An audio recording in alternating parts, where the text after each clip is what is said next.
voltamos então para o terceiro e último bloco, aqui em Porto Alegre, gravando com o jornalista e político, por que não dizer, né? Políbio Braga, hoje muito mais jornalista que político. Eu faço política hoje só no sentido aristotélico, né? Porque todos somos animais políticos. Mas política partidária, por exemplo, eu não faço mais, nada, zero. Nem vou fazer. Eu queria lhe perguntar, aqui no último bloco, 3 coisas básicas, né?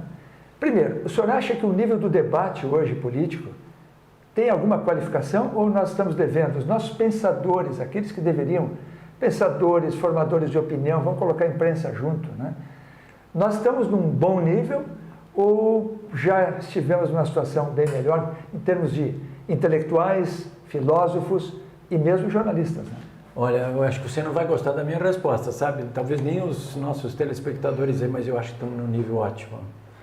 Eu estou muito satisfeito, sabe? Você acha? Mas eu estou muito satisfeito. Olha, você conseguir, através de pressões da opinião pública, botar para fora do poder uma camarilha que estava ali instalada há mais de 12 anos, com objetivos de transformar isso aqui numa nação de escravos, isso é uma conquista, assim, histórica, sabe? A história vai registrar isso aí. Foi uma conquista do povo brasileiro, todos nós, minha inclusive. Porque eu fui pro meio da rua, viu? Todas as vezes que tinha manifestação, eu estava lá com bandeira do Brasil, com a minha mulher, lá no meio da rua, fazendo, até quando estava doente. Então, eu acho que isso foi uma conquista, assim, fantástica, né? E, bom, de lá para cá, o que tem acontecido? Isso faz meio ano. De lá para cá, o governo Temer só está há 100 dias no poder, né? Esse presidente, ele foi vice-presidente, ele foi cúmplice dessa gente toda, durante esse tempo todo. Então, eu não tenho ilusões demais a respeito dele, mas sei que ele é obrigado, por pressão do que aconteceu e do que está acontecendo e pode acontecer, a empreender mudanças na economia vitais, né? Ele está trabalhando hoje, por exemplo, com uma equipe econômica que, na minha opinião, é a equipe dos sonhos, né? Essa equipe de economistas que o Brasil tem hoje no governo, pode botar no comando da economia dos Estados Unidos, da Inglaterra, de onde for, porque é da melhor qualidade do mundo, sabe? E está fazendo tudo como manda o figurino, como é correto, como eu, por exemplo, sempre defendi. Eu não vejo nada do que a equipe econômica está fazendo que não esteja enquadrado dentro de um figurino de estabilizar e reduzir a inflação, criar condições para a recuperação do desenvolvimento econômico, portanto, da renda dos empregos, né? E permitir que a gente volte a navegar em águas calmas, né? Alguém pode me dizer assim, mas eu não noto isso aí. Presta atenção que você vai notar nos preços dos supermercados, como, por exemplo, estabilizaram os preços. Não caíram? Eu não estou dizendo que caíram. O que nós precisamos de momento é impedir que eles continuem subindo. Isso está estancado. Quer dizer, a inflação de 2016, por exemplo, fechou em 6,29%. A meta do governo Dilma, era de 4,5% a 6,5%. Olha, está abaixo da meta aquela própria, porque quando ela entregou já com 11%. Né? Então ele conseguiu equilibrar isso aí. Nesse último trimestre do ano, agora, de 2016, a economia já deu mostras de que está retomando, devagar, mas está retomando, né? A expectativa... a projeção do ano passado é de um PIB, uma economia, portanto, que caiu, uma recessão terrível de quase 4%. Mas a expectativa do próprio mercado para 2017 é de um crescimento de pelo menos 0,5% a 1%. Então, o que eu quero dizer é o seguinte, do ponto de vista do cenário macroeconômico, as condições estão se estabelecendo para que se saia daquela situação tormentosa que nós tínhamos antes, dramática, para uma situação melhor, já em 2017, isso na área da economia. Na área política, você sabe que nós tínhamos uma crise política permanente com a Dilma. O Congresso simplesmente estava em pé de guerra com ela, ela não conseguia aprovar mais absolutamente nada dentro do Congresso. E o que aconteceu? As condições políticas se estabilizaram, porque esse governo readquiriu as condições de governabilidade, dada a sua ampla maioria dentro do Congresso, né? E aprovou praticamente tudo o que quis, enviado para o Congresso. Então, do ponto de vista político, nós estamos nessa situação. Alguém vai me dizer assim, não, então está tudo em uma beleza, céu azul de brigadeiro? Não, porque nós temos um complicador bom, eu acho, que é a Lava Jato, que pode levar o país a uma crise política, novamente, sem precedentes. depende do que vai acontecer. Eu não consigo ver o que vai acontecer. Duvido que alguém consiga. Porque vai depender exatamente do que essas delações todas estão informando e da maneira com que os Ministério Público Federal e os juízes forem falar sobre elas. Porque, por exemplo, ainda não se sabe exatamente o que está contido no meio da mãe de todas as delações, que é essa delação dos 77 executivos da Odebrecht, inclusive do seu presidente. Se isso está com teoria Zavascki isso aí agora, né? Ministro do Supremo Tribunal Federal. Se, por exemplo, ali existirem elementos materiais comprobatórios capazes de comprometer o próprio presidente da República, os seus ministros, e eu acho que isso pode acontecer, nós vamos ter uma crise institucional aí pior do que essa que resultou na queda da Dilma. E aí, tudo que eu acabei de dizer aí não vale mais nada, entendeu? Então, esse é um fator, digamos assim, imponderável, né? Está sendo feita alguma coisa? Eu acho que não tem que ser feito, não. Eu acho que tem que lavar essa... Se tiver que cair, que caia. Sim. Entendeu? Mas os corruptos, os bandidos têm que ir para a cadeia. Né? Esse é outro aspecto positivo, viu, que eu vejo do momento atual. É que o país está sendo lavada, essa sujeira. Está sendo exposta. Ah, mas é demais. É bom que seja demais. Quanto mais ladrão for para a cadeia do dinheiro público, melhor, entende? A nossa aposentadoria vai melhorar, porque o país terá mais condições, né? A economia vai melhorar, as pessoas vão poder trabalhar, vai ter menos ladrão, menos bandido nas ruas, porque tem que começar de cima essa lavagem, né?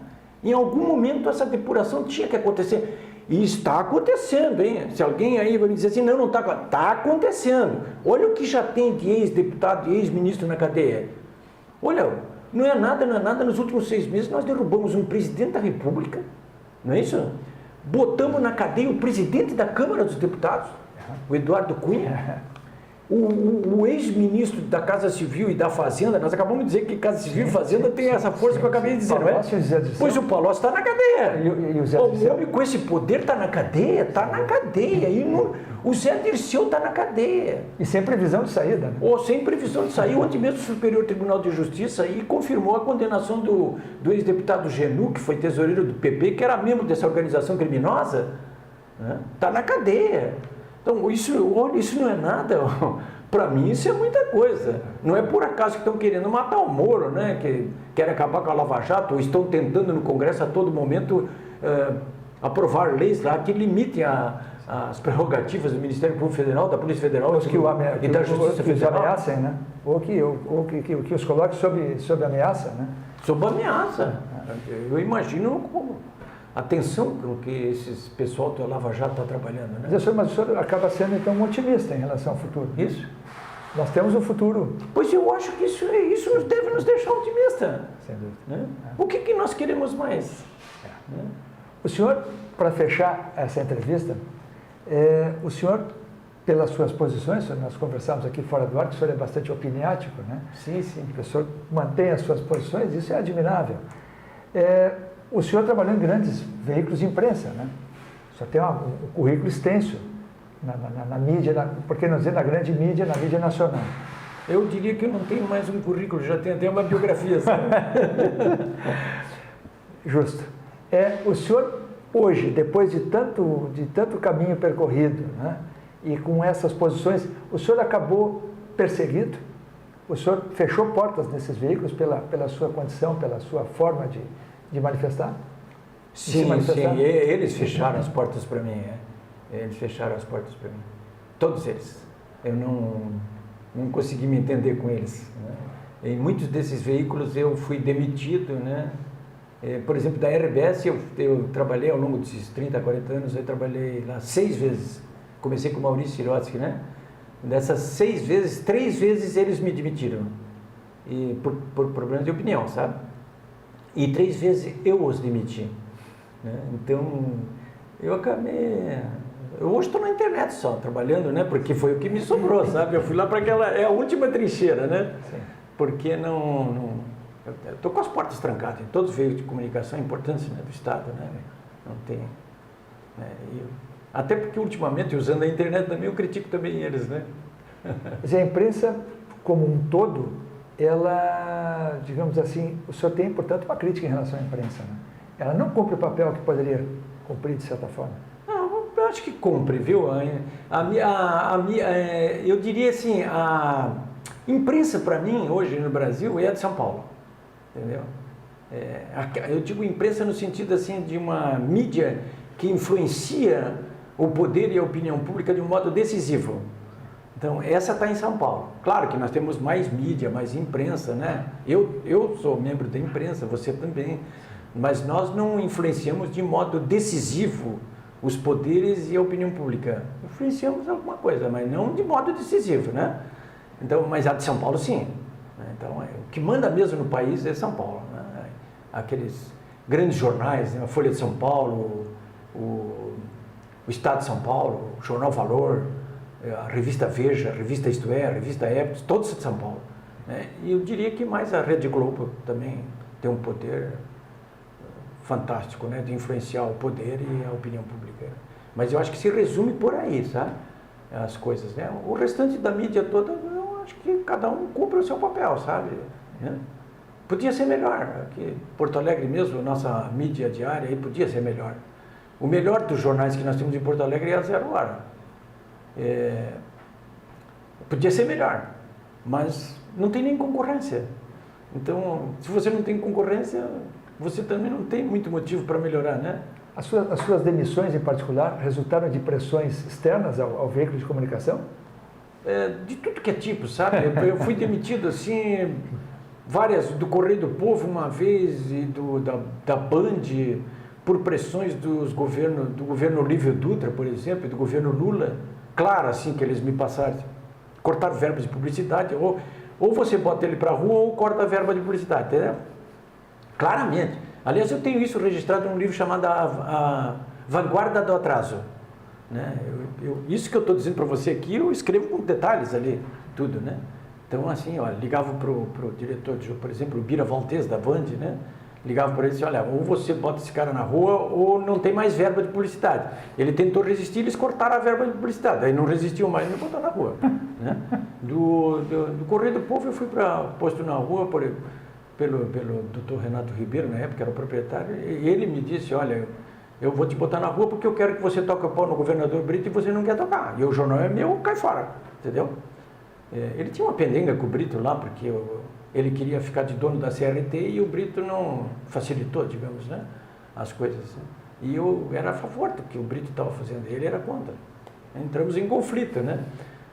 Na RBS foi a mesma coisa, assim, mas na RBS que eu me lembro não foi por pressão política de governos, não. Foi de opinião mesmo, né? A gente entrava em conflitos de opinião, né? Enfim, é melhor você ser dono do seu próprio negócio, porque aí você não entra em conflito de opinião, você entra em conflito com você mesmo, né? Eu hoje entro em conflito comigo mesmo, né? E o senhor discute muito consigo mesmo? Não? Eu discuto o tempo todo comigo mesmo, né? Mas eu não me censuro muito, não. Acho que eu tinha que me censurar um pouco mais. Olha, eu quero lhe agradecer muito. Foi uma oportunidade aqui maravilhosa, muito obrigado. E se o senhor tem a porta fechada nos grandes veículos, nos nossos veículos, o senhor tem a porta aberta. Não, muito obrigado. Nós é que agradecemos. Um abraço a todos. É um prazer falar com vocês. Essa entrevista será muito apreciada por todos. Muito obrigado.